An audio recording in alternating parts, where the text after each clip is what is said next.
Oye País, buenas noches, Oye País, yo soy Rudy González, gracias por su compañía en esta hora, qué bueno que nos acompañan. El tema electoral en República Dominicana es un tema importante porque es la base del sustento de la democracia, de la institucionalidad, del ejercicio ciudadano para la escogencia de sus dirigentes, de sus gobernantes, de los encargados de llevar el timón del gobierno, el timón del Estado. De eso se trata. Y qué bueno que la Junta Central Electoral está tratando de, dentro de todas estas dificultades que se enfrenta una ley obsoleta, nueva obsoleta, pero llena de lagunas, partidos que están lanzados a la calle del medio haciendo campaña prematura, esta puja de liderazgo, esta puja de liderazgo de partidos, de liderazgos personales, de candidaturas, prevé que se desaten los demonios más temprano que tarde. Y es una lucha cotidiana, una lucha difícil, una lucha compleja, pero de eso se trata. No tenemos de otra, señores, no tenemos de otra. Desgraciadamente es así. Pero hay que seguir luchando con eso, como hay que seguir luchando con el COVID, que aunque son muy pocos los casos, pero está por ahí, y la influenza arrasando. Dice nuestro compañero Twingo que a él no le da nada de eso porque eso tiene que ver con la alimentación. Cada uno tiene sus formas de pensarlo, pero yo creo que el cuidarse, el evitar al extremo, así mismo, estar metiéndose en la calle del medio. Yo todavía ando con mi mascarilla, aunque usted no lo crea. Yo ando con mi mascarilla y yo la uso. A veces la gente me ve raro cuando yo entro a un sitio, pero como eso no molesta a nadie, a quien le puede molestar es a mí, y ya yo me he acostumbrado, 3 años usando mascarilla, pues sigo usándola tratando de evitar. A veces quizás lo inevitable, pero no por descuido o no por irresponsabilidad.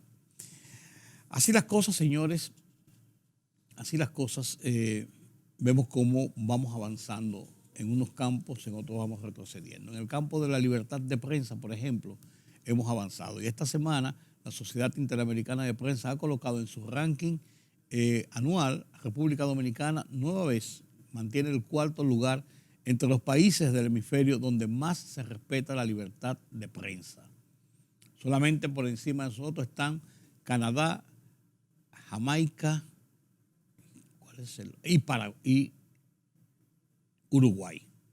Canadá, Jamaica y Uruguay. Por encima de nosotros, y son de las cosas buenas que debemos aplaudir. Mi columna de esta semana en Listín Diario, mi columna Oye País, está dedicada a este tema, la libertad de prensa y ese informe de la CIP y lo que representa para la República Dominicana. La comparto con ustedes a continuación.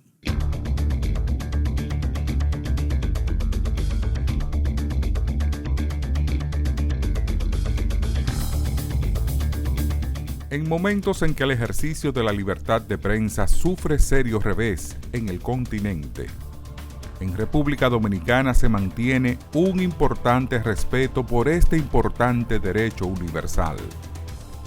El inicio mismo del proceso democrático postdictadura que vivimos los dominicanos por más de 60 años, el ejercicio de los periodistas ha sido respetado, con altas y bajas, escollos, presiones incluidas, por gobiernos, poderes fácticos, el crimen organizado, los políticos de la nación. El asesinato, la prisión, los atentados físicos no son norma de costumbre contra periodistas y la prensa en nuestro país. Las presiones económicas, si se manifiestan, generalmente ejercidas desde el poder gobernante que se irradia al poder empresarial por motu propio en unos casos, por temor a la reacción oficialista en otros.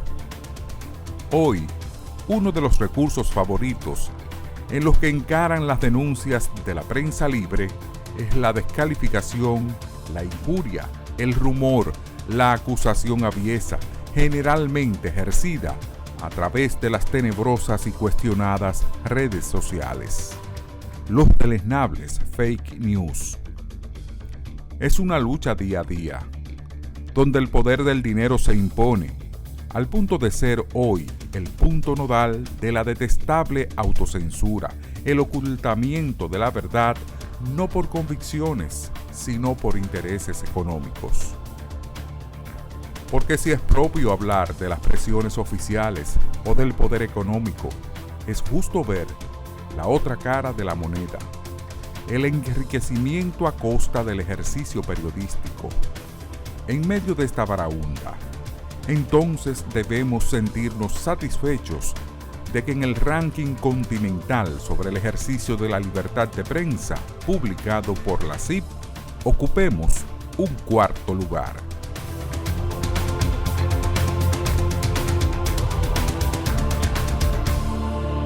Aunque la Junta Central Electoral anda en sus aprestos importantes de evitar que haya una campaña desbordada, somos un país político.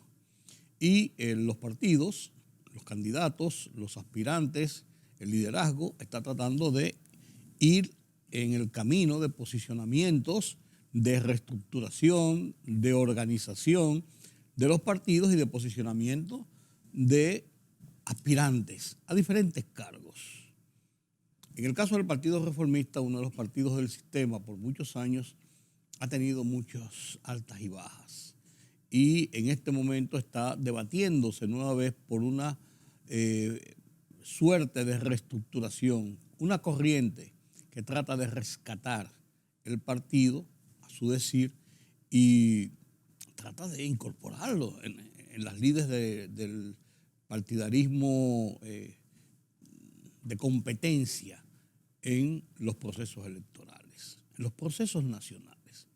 Héctor Rodríguez Pimentel, un veterano del Partido Reformista, que fue funcionario, que fue legislador, que siempre ha estado en esa militancia activa, está hoy, en este momento, en una actividad importante a lo interno del Partido Reformista Social Cristiano. Aceptó conversar con nosotros para que nos explique qué pasa en el partido, hacia dónde debe ir el partido, qué está pasando en el escenario electoral, en el escenario político de República Dominicana. Buenas noches, Héctor, gracias por estar con nosotros. Buenas noches, Rudy, gracias por la invitación.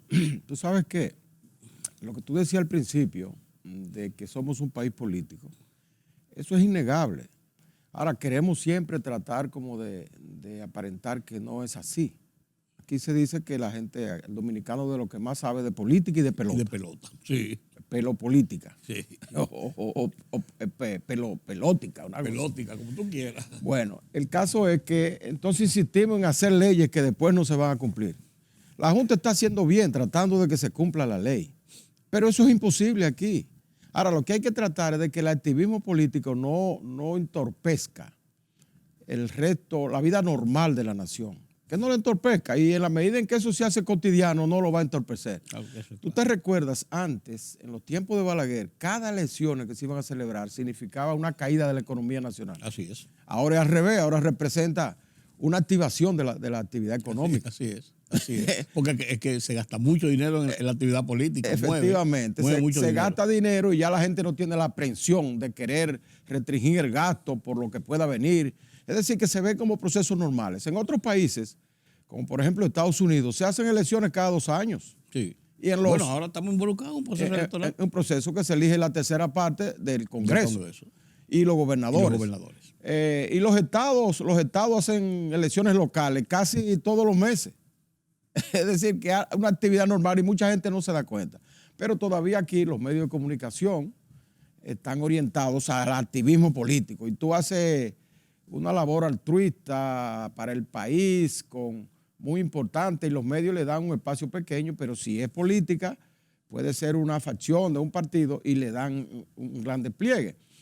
Eso lo que significa que también los medios saben que este es un país político. Claro, y en la medida en que hay noticias políticas, la gente va a comprar más en medios. Lógico, y además de eso hay también colocación de promoción política en los medios. Efectivamente. O sea, todo es un todo. Es un todo. Sí, yo pienso que la Junta debe ser, bueno, es que la Junta, esa ley es mala, esa ley de partidos políticos fue un aborto malísimo que hizo el Congreso Nacional, sobre todo en lo que se refiere a la preservación de la democracia interna de los partidos. Sí. Eso de escoger 5 métodos para elegir los candidatos. Sí, eso dando un abanico a lo que mejor te convenga. Sí, eso ha vuelto todo un tollo. Claro. Y se habla de transfugismo político, de que la gente cambia de un partido a otro, que pierde una candidatura en uno y se va al otro. Pero esa ley lo permite todo eso. Sí. Mira el caso de Leonel Fernández en las elecciones pasadas. No fue que se violó la ley, no. Fue acorde con la ley. ¿Por qué? Porque se discriminó la realización de primarias simultáneas de los partidos a lo que el partido decidiera.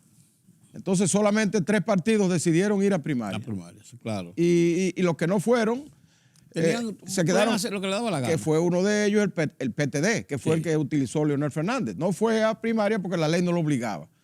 Entonces la ley dice que el que no va a primaria puede hacer su convención 30 días después. Sí.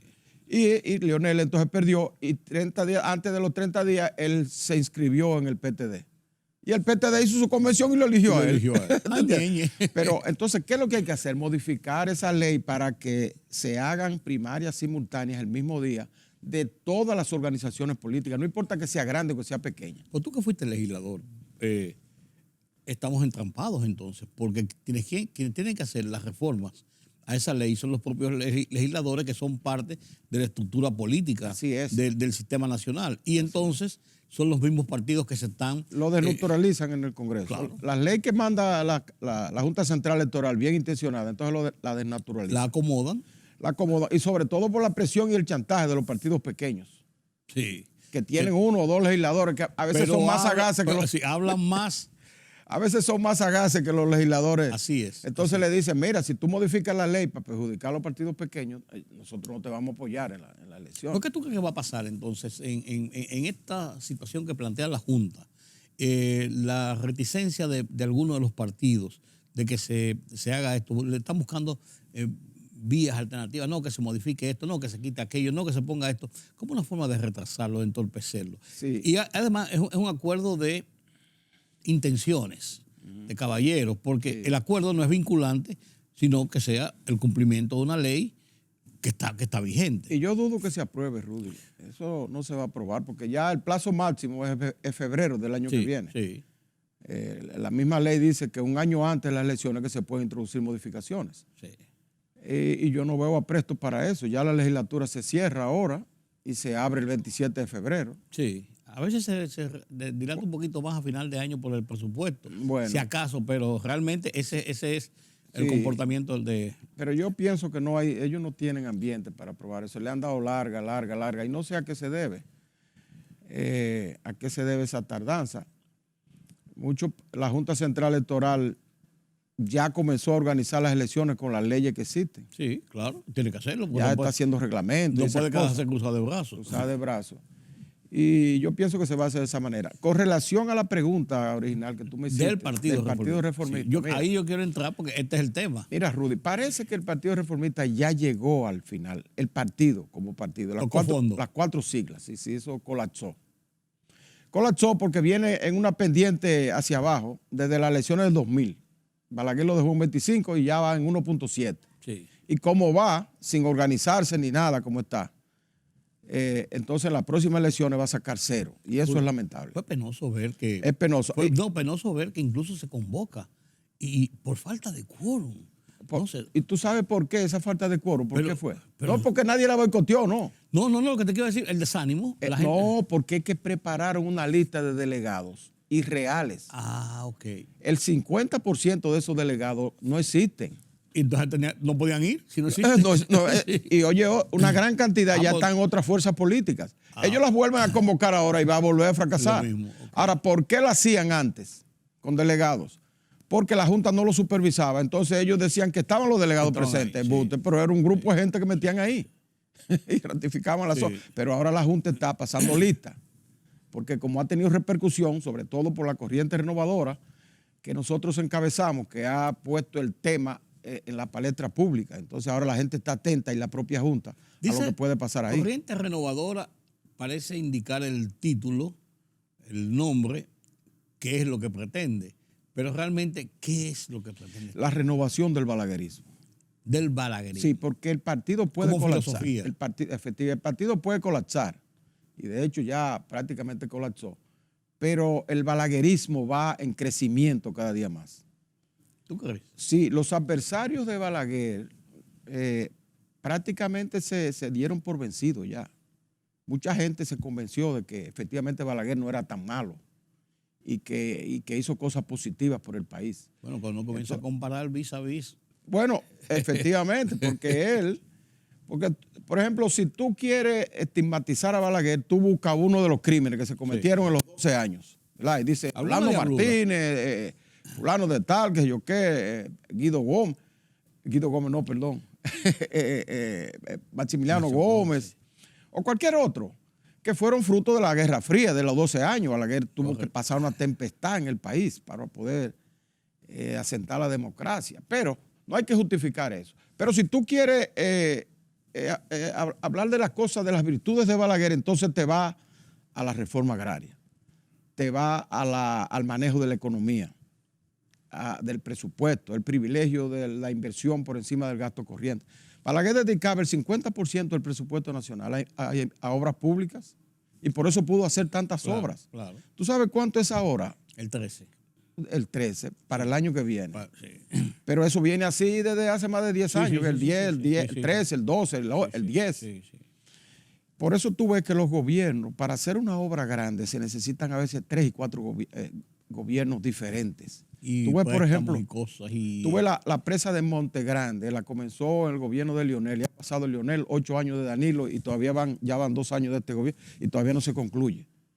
Y así tú ves, por ejemplo, la carretera del Coral, que se hizo rápido por el préstamo que hizo el Bandes de Brasil, que Lula precisamente, que estaba de gobernante en esa ocasión, y Odebrecht, que es una compañía eficiente, sin lugar a dudas, fuera de todos los... Con virtudes y defectos, pero eficiente. Claro, eficiente.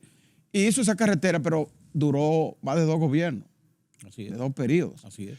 Eso se debe fundamentalmente a esa composición del gasto público en el presupuesto nacional. Entonces yo pienso que eso es una política sana. No quiere decir que no se tome préstamo, hay que tomarlo. Balaguer tomaba préstamo también. La presa de Tavera la hizo él con un préstamo del BID, del Banco Interamericano de Desarrollo. Claro. Ahora mismo el BID tiene 1.500 millones de dólares para la República Dominicana para el año que viene. Y muchas obras están en curso. Ahora mismo el proyecto de rehabilitación y ampliación del puerto de Manzanillo lo está haciendo con préstamo del BID. Sí.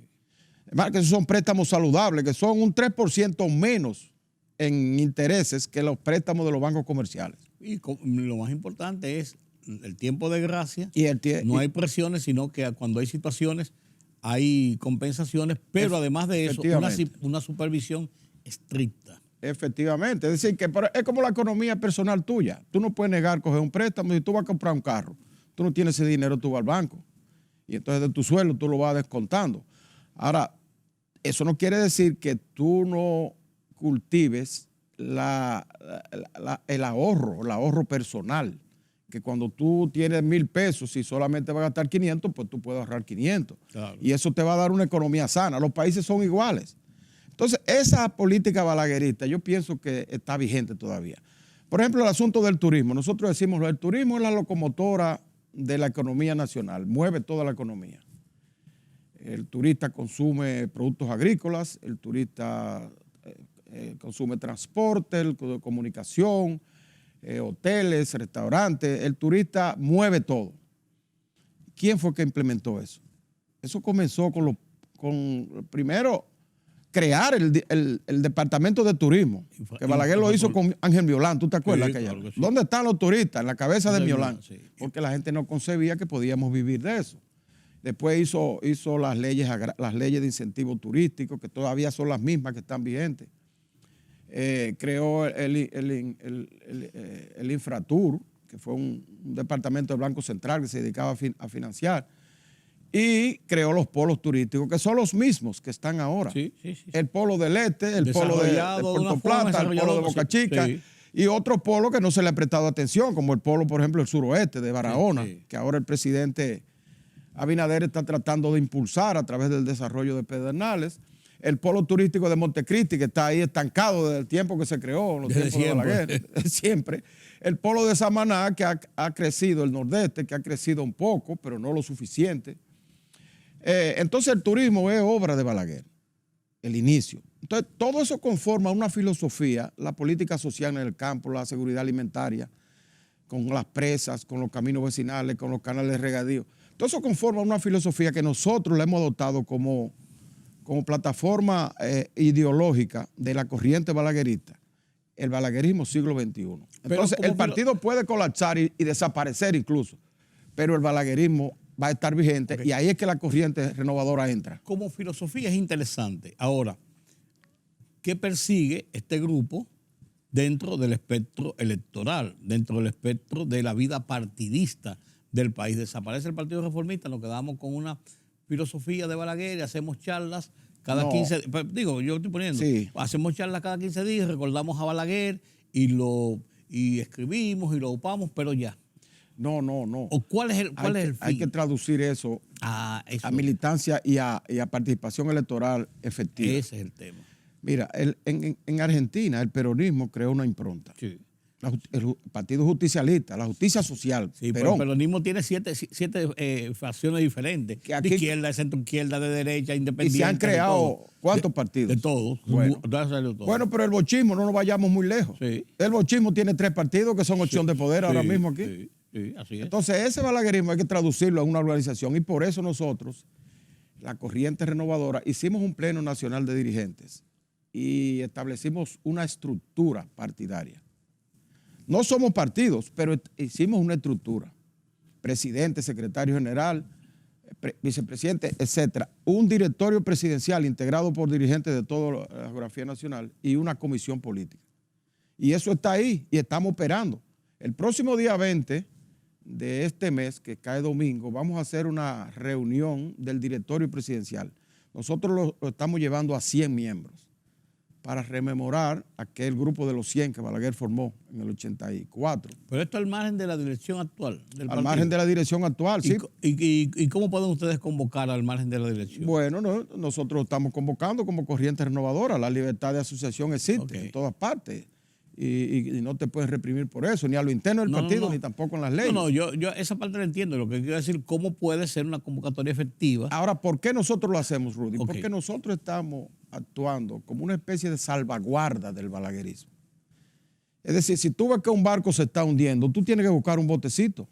Por lo menos. Para salvaguardar por la tripulación. Por lo menos. Y parte de los que van ahí. Entonces, nosotros no podemos permitir que colapse el reformismo, que desaparezca, como va rumbo a eso, por la terquedad de unos dirigentes que no entienden que hay que renovar ese partido. No lo entienden y quieren continuar a pesar de que saben que va a desaparecer. Es como para mantener las siglas para algo, para su provecho personal. Eso no se puede permitir. No. Porque un partido colapsado, lo más lógico es que ellos digan, señores, vamos a renovar esto, vamos a darle oportunidad a las nuevas generaciones, o vamos a hacer una convención democrática para el que gane sea el que lo tenga. Pero no hacen ni una convención democrática, ni le dan paso a las generaciones nuevas. O sea, es como una obsesión de estar al frente de eso. Pero sin embargo... Para nada. Eso es verdad, pero sin embargo, con las siglas, ellos ostentan la representación política ante los estamentos de la vida institucional política del país. Que es una aberración que está ocurriendo aquí, que le está haciendo mucho daño a la democracia. Aquí ya los partidos no se llaman por su nombre, por el nombre del partido, sino por el nombre de la persona. El partido de fulano, el partido sultano, el partido mengano. Así es. Porque la gente crea un partidito y se queda ahí eternamente. Así es. Entonces, la ley de partido última que se aprobó, la 3318, establece que la Junta Central Electoral tiene que regular la vida interna de los partidos. Pero eso no se hace. Pero no lo hace. Entonces, el Departamento de Partidos Políticos, parece porque no existe una tradición, esa ley es reciente. Lo que hace es que cuando los partidos convocan un evento, ellos van. Y a veces si no lo convocan, tampoco van. Pero no son guardianes como dice la propia ley, de que haya rotación en los partidos. Ni hacen vida política de que efectivamente, de que se celebre convención cuando ya se ha cumplido el periodo. Sí. En el Partido Reformista el periodo se cumplió en marzo de este año. Y fíjate tú, estamos en noviembre y ellos no han hecho ningún evento y eso va para largo. Entonces están de facto. Entonces la Junta en esos casos, nosotros le hemos solicitado mediante una instancia que le sometimos, que incluso fuimos a ver al presidente de la Junta y que nos recibió muy amablemente, a Román Jaques, y le sometimos una instancia pidiéndole a la intervención de la Junta en el Partido Reformista.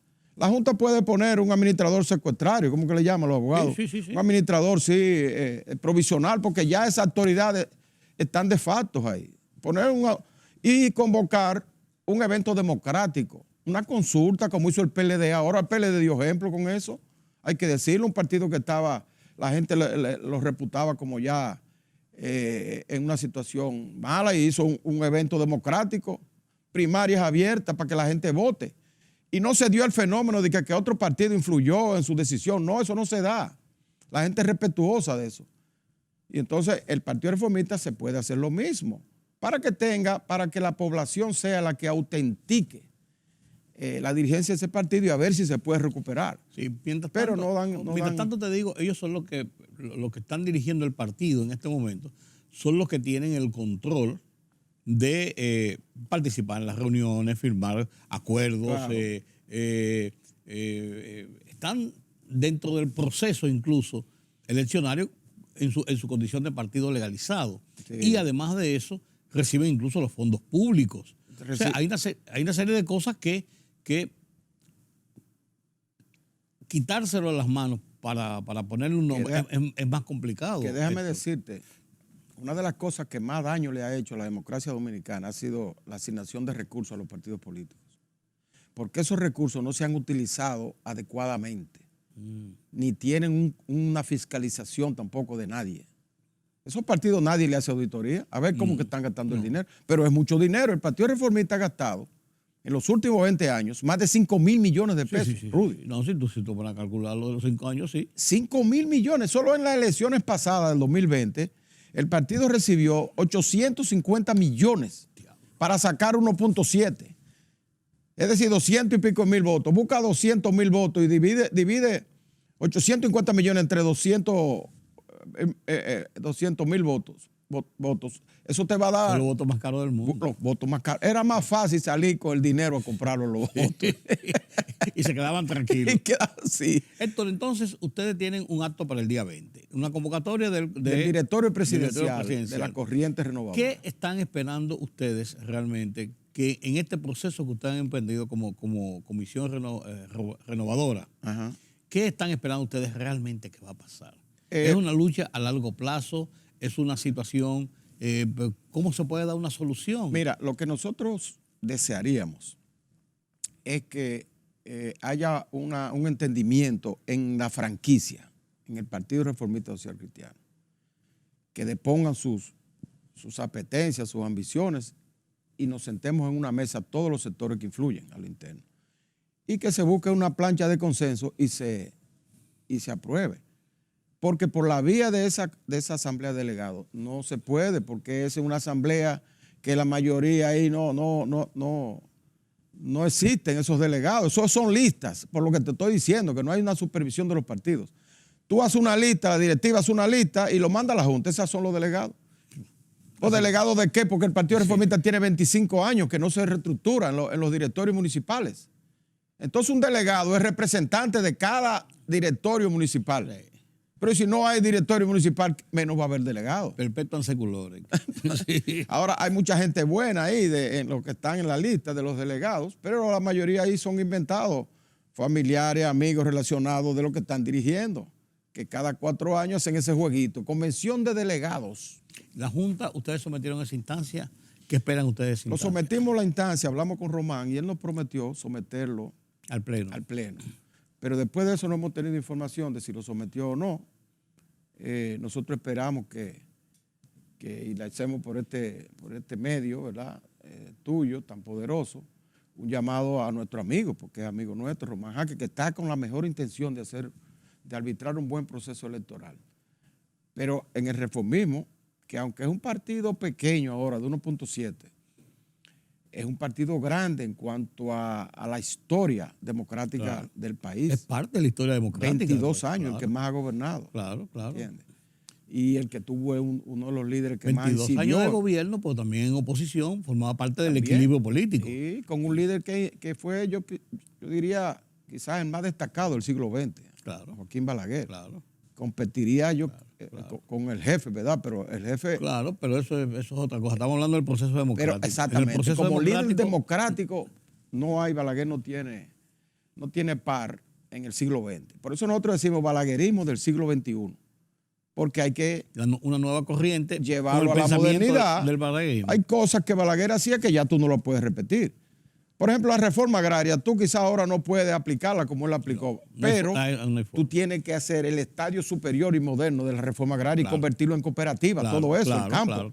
Como ha hecho Israel con los kibbutz, que son un ejemplo en el mundo. Todo el mundo va a ver ese ejemplo, que es la explotación colectiva de la tierra en cooperativas. Aquí podemos ir a ese estadio. Ahí todo el mundo gana lo mismo y todo el mundo invierte lo mismo y todo el mundo vive igual. Yo he ido a los kibbutz. El turismo, Balaguer fue el turismo de enclaustramiento, el turismo de los resorts. Bueno, pues tenemos que ir a la modernidad del turismo y desarrollar el turismo ecológico, el turismo de montaña, el turismo de las rutas, la ruta del café, la ruta del oro.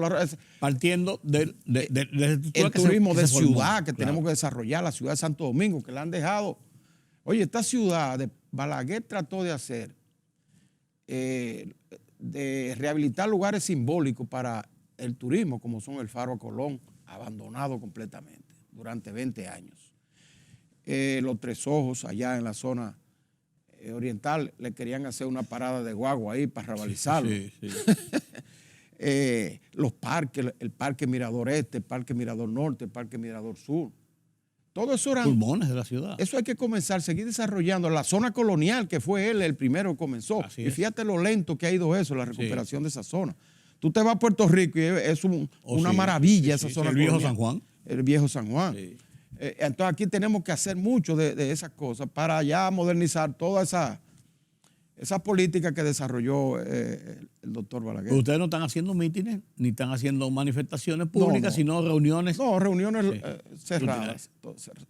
¿Hay algún contacto directo con la directiva actual del partido en estos aspectos? Es permanente, porque fíjate, yo soy miembro del directorio presidencial actual, pero ellos no convocan casi, y cuando convocan esporádicamente es ya con una agenda cerrada. Sí, porque han habido corrientes diferentes que han salido del partido.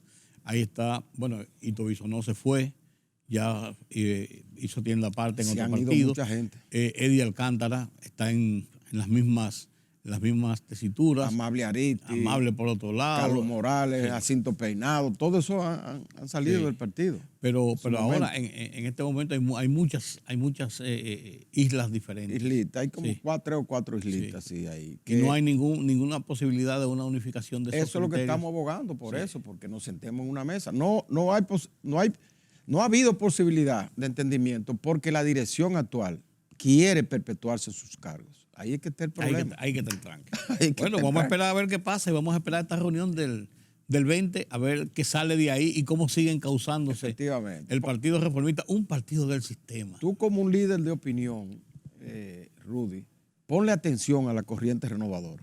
Sí, no. En el sentido de que tú verás el desarrollo y el progreso de eso, porque la gente ha subestimado la memoria de Balaguer y los mismos directivos del partido lo han subestimado. En estos días yo hice una encuesta en una emisora donde trabajo y la pregunta era, ¿Balaguer positivo o negativo? Y el Balaguer positivo sacó más del 60%. Bueno, que después de lo que hemos visto, después de Balaguer...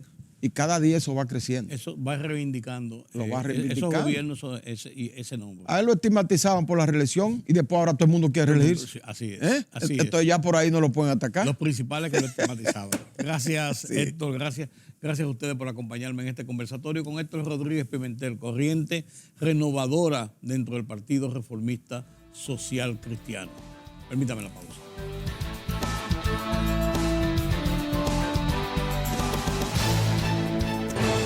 La libertad solo reside en los estados en los que el pueblo tiene el poder absoluto. Por el respeto a los valores democráticos y la dignidad del pueblo dominicano, el rumbo de la tarde. Plural, objetivo, comprometido siempre con la verdad. Con Georgie Rodríguez, Rudy González, Diulca Pérez y Ramón Colombo. Los poderosos ya están en el aire.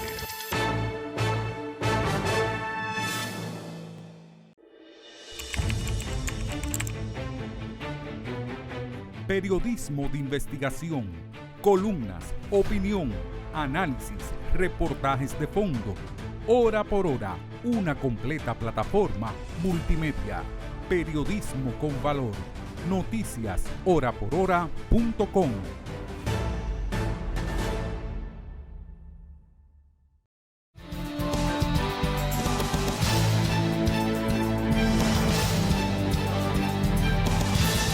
Banesco, siempre contigo.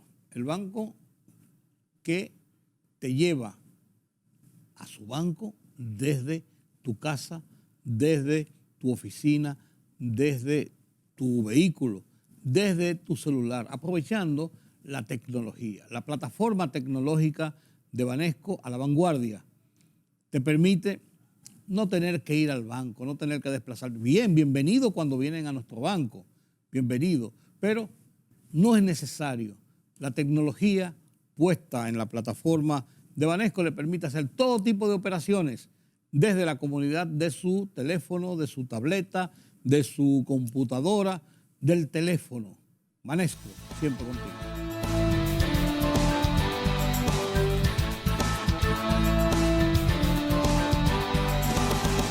Gracias por continuar con nosotros aquí en Oye País. La Reserva Federal de los Estados Unidos continúa su política de aumentar las tasas de interés.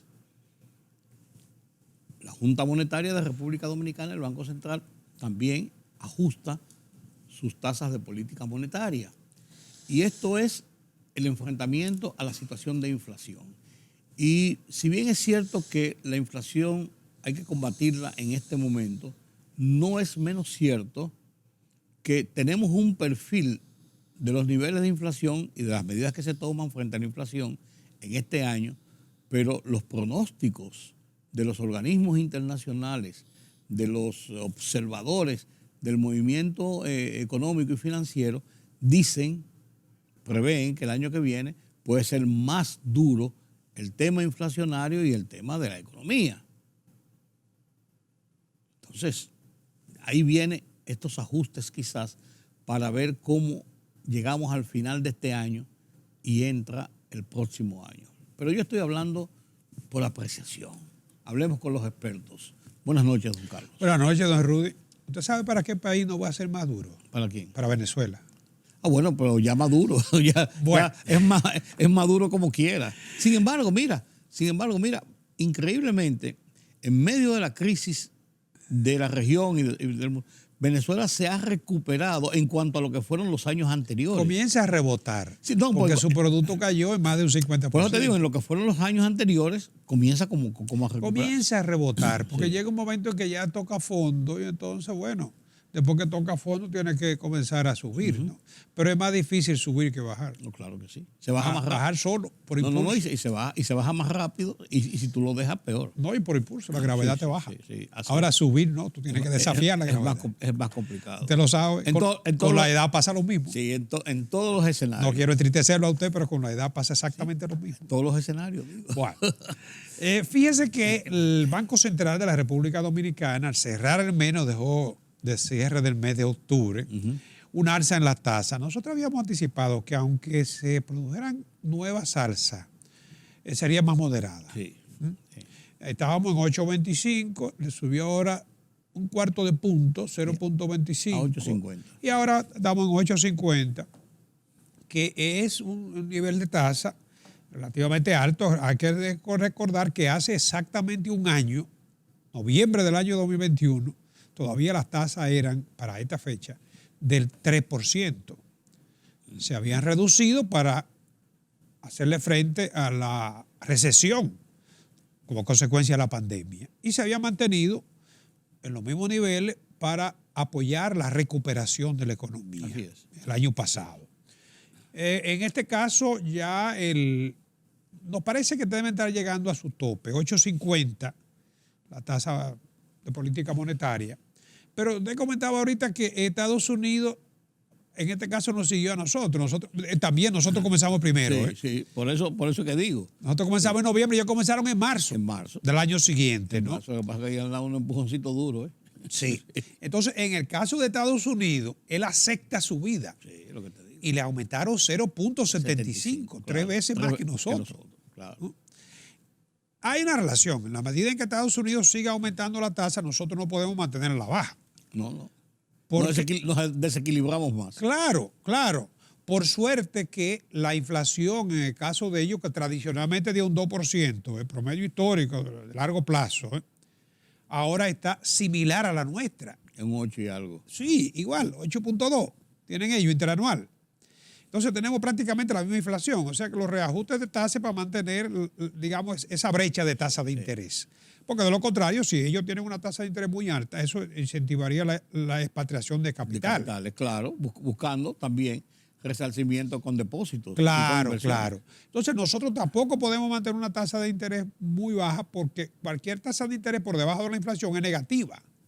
Y supóngase usted, si tenemos además riesgo cambiario, la ventaja de rendimiento de tasa, eso lógicamente produciría una salida de capitales de la República Dominicana hacia la economía norteamericana. Es una suerte de déjame ver qué tú haces para ver por dónde yo me acomodo.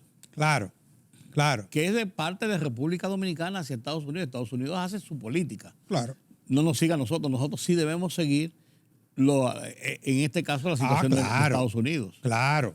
El objetivo, te lo decía bien claro, es contrarrestar los efectos de la inflación. Lo están haciendo todos los países. Sí. No solamente, porque la inflación es global también. Es global, sí. Si no es un asunto de un país o de un sistema. No. Todo, la Unión Europea, todos los países están haciendo lo mismo, porque es la receta económica para contrarrestar los efectos. Sin embargo, los resultados se están logrando, pero muy tímidamente. El caso de Estados Unidos ha logrado bajar a 8.2. El caso nuestro, que hemos bajado la inflación a base de retirar agregado monetario, pero todavía sigue alta en 8.2. O sea, no se ha logrado, digamos, una proporcionalidad entre alza de tasa y reducción de la inflación. No. Y esto tiene su lógica. La inflación no obedece a un fenómeno monetario. No necesariamente la inflación se explica por el incremento en la masa monetaria, aunque sí lo hubo. En los momentos de la pandemia y en la recuperación había que retirar circulantes, eso está claro. Pero hay un elemento que yo creo que está incidiendo más en la inflación a nivel global y a nivel local, claro está, que es la inflación de oferta o de costo. Inflación que por demás pasa a ser importada para nosotros. Para nosotros, claro. Porque la inflación está afectando toda la economía mundial. Eso lo dice el Fondo Monetario Internacional. Y el alto componente de nosotros de importación le afecta con más razón. Primero fue la recuperación de la economía, que de por sí requirió niveles de oferta que la economía había perdido como consecuencia de la recesión o la pandemia. Claro. Y posteriormente se agrega la guerra de Ucrania y Rusia, que ahora mismo es el elemento que está incidiendo más en la inflación global, ¿no? Entonces, ¿por qué no se están logrando los objetivos tal cual se espera? Es que al ser una inflación de costo, no se explica necesariamente por los agregados monetarios. Y además, está afectando a todo el mundo. Un economista premio Nobel llamado Stiglitz decía que las medidas que se están poniendo en práctica podrían tener un costo no deseado, un efecto no deseado, en el que la medicina pudiera resultar peor que la enfermedad. Por eso es serio. Claro, porque esto puede llevar la economía a restringir los medios de pago, ¿no? Y la inflación no ceder. Esto puede llevar la economía a un estancamiento con inflación, que es lo que se denomina estanflación, que ya lo habíamos abordado antes, ¿no? Porque, sin lugar a dudas, que el propósito de reducir la inflación en este caso es actuando por dos variables, el consumo y la inversión. tanto el consumo como la inversión son las dos variables que más impactan lo que es el crecimiento, el dinamismo de la economía. Si se desactiva la inversión, se reduce el consumo, eso va necesariamente a producir una recesión en la economía, una desaceleración, digamos. Pero esa desaceleración va a provocar un mayor desempleo. Y entonces podríamos caer en el círculo vicioso. Claro. ¿No? Sin embargo, Carlos, el aumento de las tasas no ha frenado realmente el dinamismo de la economía dominicana. O sea, en cierto modo. En el caso nuestro, la verdad, eso lo tengo aquí en la agenda, pero la verdad es que hasta ahora, sí. Porque una cosa es lo que sucede en el corto plazo y otra cosa es mediano y el largo plazo. En la construcción, yo veo que los promotores y los constructores primero hablaban de los aumentos en los precios de las materias primas, o sea, de los insumos que usaban. Y después, como hubo una reversión, en cierto modo, al quitarle aranceles a una serie de cosas y buscar subsidios para otras, ahora alegan el aumento de las tasas de interés bancario, que la mayoría de las construcciones se rigen con préstamos bancarios. Claro. Salvo ese, yo no he visto otro sector trascendente planteando el tema. Quizás nos está afectando menos porque es un mal de mucho, es un mal de todo. O sea, no es un problema nuestro nada más, ¿no? Sí. Fíjate, por ejemplo, que en América Latina la inflación esperada para este año es de un 14.6%. No hablemos de picos como Argentina, Venezuela, que tienen inflación de 3 dígitos. Sí. Y para el año que viene, las expectativas tampoco son las mejores, como tú comentabas antes. Son de un 9.5. Sí. República Dominicana tiene una inflación en este momento de la media, de la mitad de lo que se espera para la región. Y para el año que viene, según las proyecciones del Banco Central, se podría incluso lograr una convergencia con el objetivo meta inflación para el segundo semestre, dice el Banco Central. O sea, que nosotros en medio de la región estamos muy bien situados. Tanto en materia estamos tan mal parados. No, tanto en materia de inflación como en materia de crecimiento, que ya lo comentábamos anteriormente, ¿no? Señores, es que Estados Unidos tiene su tasa del entre el 3 y el 4%. Sí. Y lo peor del caso es que las expectativas son de alza. Sí, ellos, en la información que se dio de la Reserva Federal esta semana, se dice que para diciembre se espera otra alza. Se espera que podría ser, quizás sea más moderada, pero se espera que ellos podrían terminar este año en torno a los 4.40. Sí. Y que para el año que viene todavía estaría por encima de los 4. Para el año que viene, que si acaso estiman 4.6 para el año que viene, y que vendría cediendo en el 2025 a 2.9. Nada que ver con casi 0 que tuvo en la pandemia, ¿no? Sí. O sea, es una situación, como te digo, que los bancos centrales del mundo han tenido que manejar con mucha cautela y con un monitoreo permanente, porque es que las economías están cada vez más interrelacionadas. Ese fue el legado que nos dejó la globalización. Sí. Y de hecho tuvo su fruto, como ya lo hemos dicho, ¿no? Sí. En cierto modo fue mejor que seguir a la deriva cada uno, pero también tiene sus consecuencias y la estamos viendo. Que logró la globalización, ese incremento en los volúmenes de comercio internacional, claro, también trajo la dislocación de la producción, ¿no? Que ahora se está en un proceso, ¿no? En el que vendrán, la producción en los países desarrollados seguirá buscando la reubicación, pero más cercano, como en el caso de Estados Unidos, que tendrá necesariamente que pensar más en América Latina en lugar de irse para allá, para Asia, que por demás se están planteando unos bloques a nivel regional, ¿no? Contrario a lo que fue la globalización, ¿no? Que van a definir una nueva economía. Definitivamente, quizás ahora mismo estamos en ese trance, ¿no? Y es lo que agrava más la situación, ¿no? Pero definitivamente el proceso, digamos, el manejo de la economía global va a ser diferente. Tiene que ser necesariamente. Necesariamente. Porque además de eso, el hecho de que el mundo entero haya convergido en esta situación general, tiene que buscar a los grandes principalmente vías diferentes del manejo de la Nadie va a economía. querer depender de otro. Claro. Europa, que dependió todo el tiempo. Bueno, mientras hubo paz, porque es el enemigo número uno de la economía es la guerra. Claro, pero... Mientras hubo paz, Europa y Rusia, ambos salían gananciosos, ¿eh? Sí. Rusia tenía el mejor cliente del mundo y Europa tenía energía barata. Los dos han salido perdidosos. Ahora sí, el mundo entero ha salido Sí, perdiendo. sí. Y las pérdidas se van a sentir. China misma, que fue el gran beneficiario de la globalización, ¿no?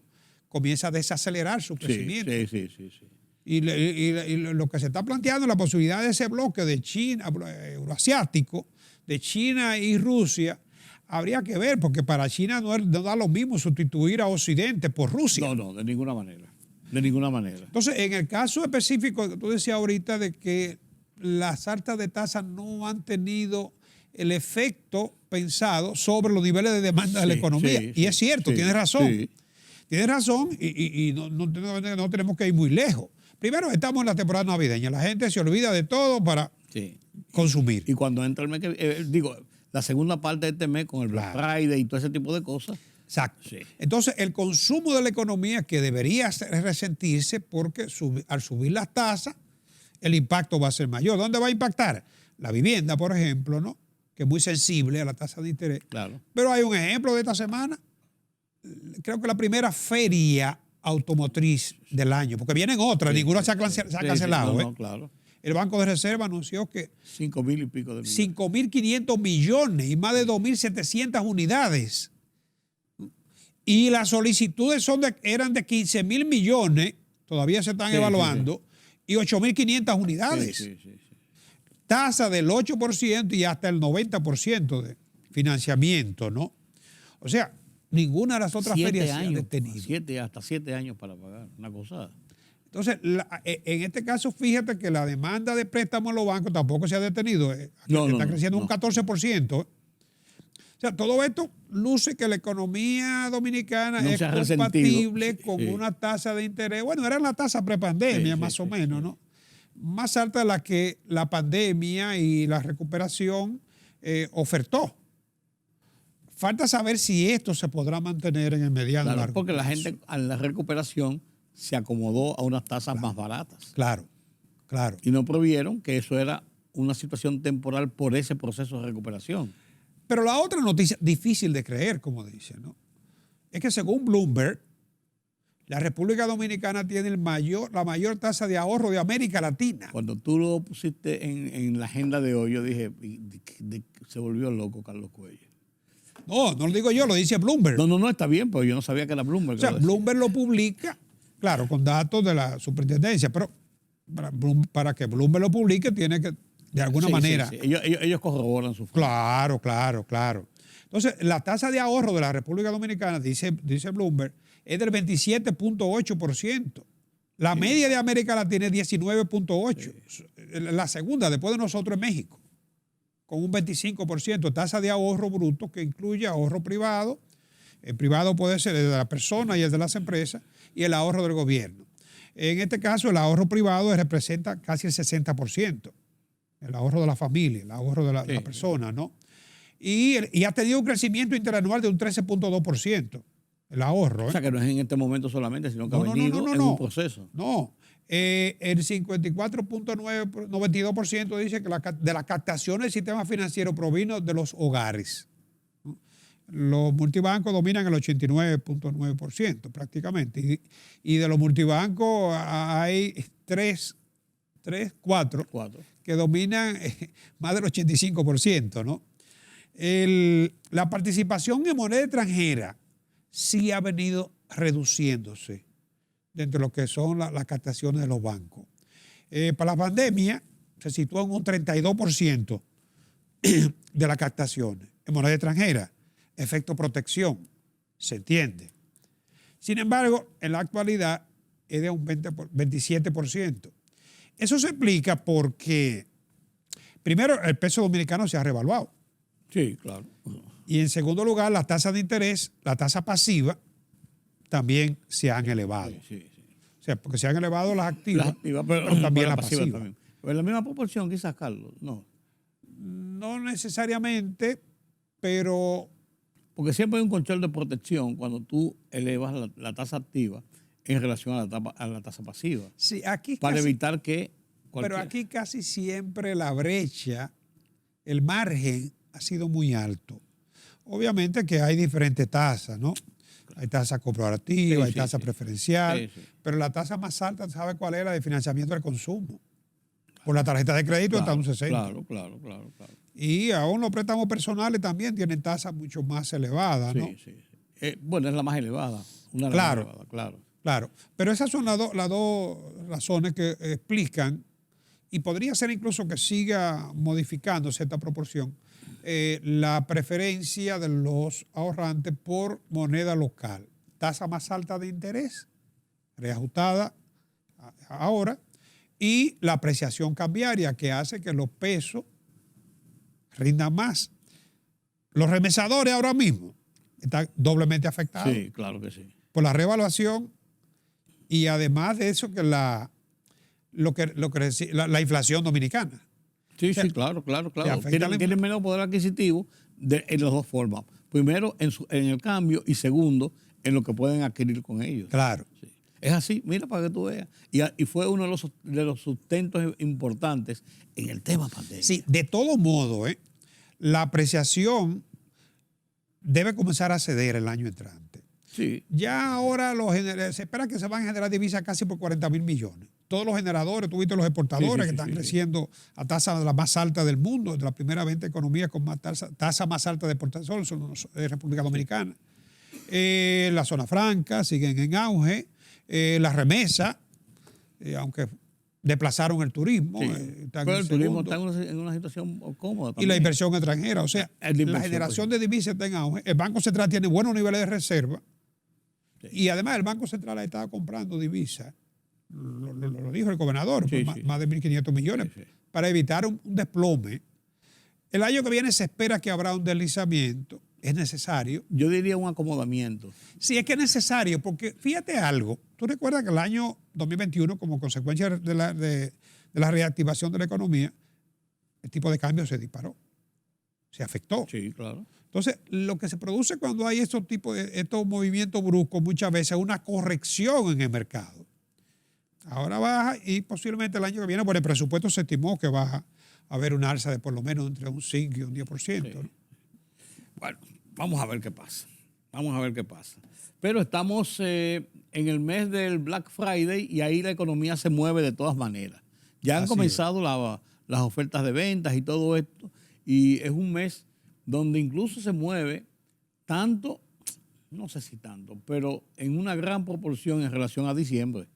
Sí, porque la gente adelanta la compra. Y con las tarjetas de crédito tú compras y pagas en diciembre cuando coges el doble.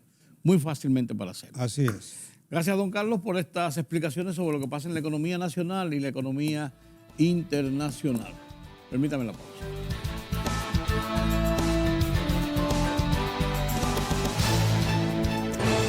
La libertad solo reside en los estados en los que el pueblo tiene el poder absoluto. Por el respeto a los valores democráticos y la dignidad del pueblo dominicano, el rumbo de la tarde, plural, objetivo, comprometido siempre con la verdad. Con Georgie Rodríguez, Rudy González, Diulca Pérez y Ramón Colombo.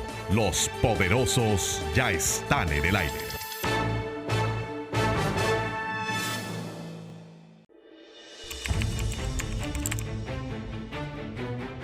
Periodismo de investigación, columnas, opinión, análisis, reportajes de fondo. Hora por hora, una completa plataforma multimedia. Periodismo con valor. Noticias horaporhora.com.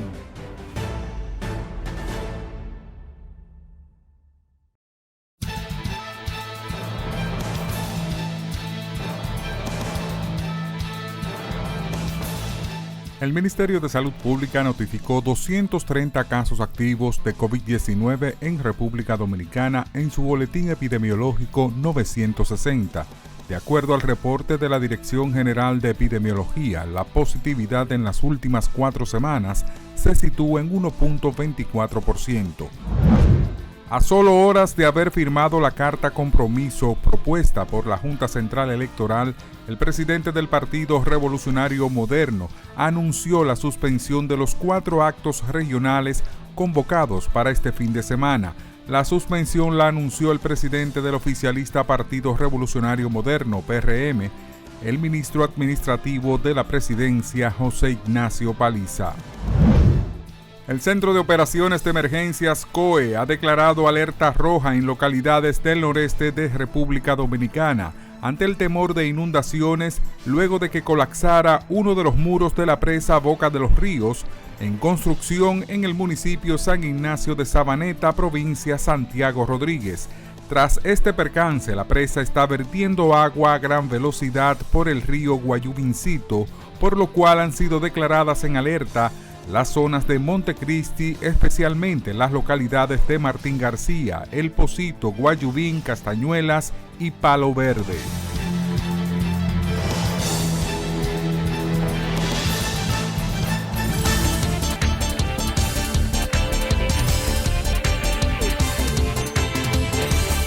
El ejército surcoreano ha movilizado decenas de aviones de combate tras identificar un gran despliegue de aeronaves de Corea del Norte que en los últimos días ha lanzado unos 30 misiles para responder a unas grandes maniobras aéreas de Seúl y Washington.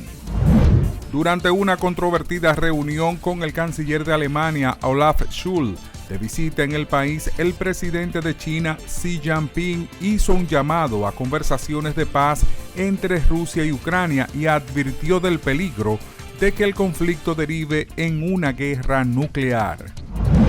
España cerró brevemente parte de su espacio aéreo por el paso de los restos de un cohete chino, interrumpiendo el transporte aéreo en varios aeropuertos, incluido el de Barcelona, informaron las autoridades. Los vuelos se restringieron totalmente durante unos 40 minutos en Cataluña, en el noreste y en varias zonas regionales debido al riesgo asociado al paso del objeto espacial CZ-5B por el espacio aéreo español, tuiteó el Servicio de Protección Civil de Cataluña.